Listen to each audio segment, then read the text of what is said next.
6 ते 7 लसूणच्या पाकळ्या, 1 चमचा राई, 1 चमचा जिरा, 1 चमचा धनेपूड, जिरेपूड इतकं साहित्य घेतलं होतं आणि 5 ते 6 शंकरेश्वरी मिरचं 15 मिनिटं मी पाण्यामध्ये भिजत घातले होते. सगळं साहित्य आपल्याला मिक्सरच्या भांड्यात घ्यायचं आहे. थोडं पाणी घालून त्याची थिक अशी पेस्ट तयार करून घ्यायची आहे.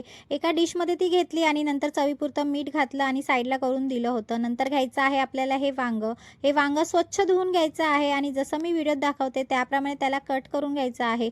छान एक असे कट्स झाले की त्याच्यामध्ये मसाला मुरला जातो. आता वांगं मी कधीच खात नाही, पण अशा प्रकारे केलं आणि मला ते खूप आवडलं, म्हणून तुमच्यासोबत मी शेअर केलं होतं. आणि माझ्या चॅनलला प्लीज सबस्क्राईब करा. आता हा मसाला आहे तो वांग्याला आपल्याला दोन्ही बाजूले छान लावून घ्यायचा आहे आणि नंतर इथे तवा तापायला ठेवला होता. तवा तापला की तेल घालायचं आहे आणि हे वांगं त्याच्यामध्ये आपल्याला सोडून द्यायचं आहे.